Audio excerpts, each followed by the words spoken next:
Well, let's have this discussion right here on this show, because I'm joined by trans activist Freda Wallace and CEO of LGB Alliance, Kate Barker. Kate, looking at the reaction to the Supreme Court's ruling, are people failing to read the room?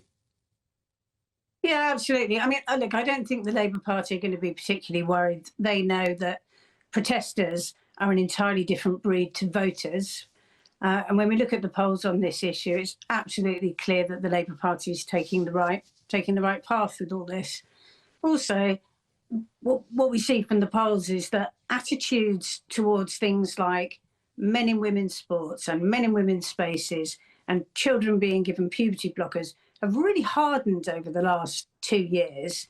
So what we're seeing is numbers like 80% of people think that trans women should not be allowed to be entered into women's sports, and it's absolutely clear that the protesters shouting silly slogans and acting, frankly, like a lot of crackpots is not winning them new friends. So they either need a completely new strategy, or they need to look at this outcome and think, look, let's regroup. What can we do to really focus on trans rights and not just setting ourselves against women where they won't win? They're looking unreasonable. Public don't support them, and the Labour government knows what side its bread's buttered, and they're going to stick with us. Freda Wallace, it's time to pack up and go home if you're a radical trans activist. Well, I think Kate lives in a bit of an echo chamber by the looks of things, because everything I've seen, everybody that's spoken to me, understands that a Supreme Court should not be deciding what women are. I was reading Peter Hitchens yesterday in the Mail on Sunday, and he agrees with me. The idea that a Supreme Court can decide something like this, I believe in parliamentary democracy. I don't believe that directives or statutes like this should be upheld. And the people that are protesting on the street are a grassroots movement. They're the real people. They're not part of Tufton Street or a lobby group. They're the people that these issues are affecting. Now, if you think that this is something you can ignore, that's fine. You can ignore it because, you know, as far as I'm concerned, the LGB Alliance are irrelevant. And I was reading some of Kate's comments today where she refers to trans people as perverts. People don't want that. People don't want to live in a world like that. Actually, that's a lie. No, it isn't. If you go to my Twitter now, go to my Freda Peach's Twitter, you can see where you commented on the 3rd of March that trans people are perverts. Well, should we keep this focused on the immediate debate? Kate Barker, this issue that actually there is still a significant grassroots movement that is trying to assert the voices of trans people that perhaps the Supreme Court judgment hasn't taken account of. I mean, how much credence do you give to that? I don't give any credence to it at all. 99 out of 100 people on that march, if asked, which rights is it that you're complaining about, did not have a clue. They'll say something vague like, well, it's human rights. We're being attacked. Well, by whom? By the Equality Act. This ruling by the Supreme Court simply clarifies the law as it is already. It simply makes it clear nothing has changed.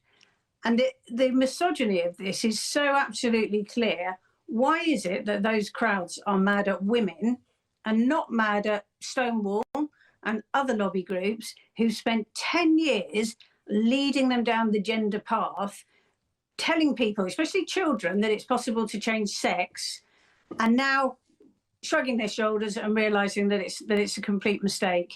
They've led people they've led people completely the wrong way. And, you know, what we're left with is a lot of confused kids, a lot of whom are really vulnerable. And then you've got a lot of quite manipulative adults who are running the show. And they're two really, really different cohorts. But as I say, 99 out of 100 can we just bring Freda? I just would like to bring Freda Freda Wallace in for a minute, if I can. Freda, do you have anything to say to that? And also this point that actually perhaps the trans activist movement did massively overreach in this debate. It's managed to alienate the sort of silent majority, if you like. Public opinion has turned quite significantly over the last few years. I work in polling myself. I've seen that, and that point by Kate, I think, is a good one. I mean, where does the trans activist movement go from here? Well, you might know, Matt, that in the 1960s, when they decriminalised homosexuality, There was no poll. People didn't want that. People were very much against the decriminalisation of homosexuality. We don't judge human rights on a popularist view.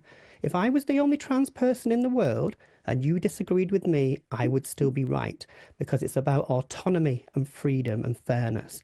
It's not about what Kate Barker thinks is a woman or what any Supreme Court judge thinks is a woman. I don't demand to be called a woman. I just exist as I am, liberally in society. When my mother calls me her daughter, when my niece calls me her auntie, there is no Supreme Court judgment for that. There is no postmodern breaking down of ideas. It is just how naturally people talk to each other. Well, it's interesting you should say that, because, of course, you're absolutely right. And anybody can call themselves what they like. And you're perfectly free to dress as you like. But when you say all you want is autonomy, that's not true, because all this ruling does is prevents male people from going into women's spaces. That's what those flags are for. But that's what those megaphones are for. Kate, it's not for people not calling you she, her. They can do that. They're absolutely free to do it. Nothing has changed in that regard. All that's changed you, Kate, where is the that clarity? you, Freda, where is the clarity in the law? Who have called yourself a lesbian in the past, even though you are a male, which is hugely insulting to me. No, Kate, and what's I've never doubly called myself a insulting lesbian. is that when you call yourself a lesbian, I haven't called myself. I get called a bigot for objecting to it. Now, that's why lesbians, gay men and bisexuals really feel that this whole movement is hugely homophobic at its core. But you don't get the to idea that sex is removed in favour of gender. Okay, well, the debate is going to carry on, and it's certainly going to carry on here in the studio. Thank you to Freda Wallace and CEO of LGB Alliance, Kate Barker.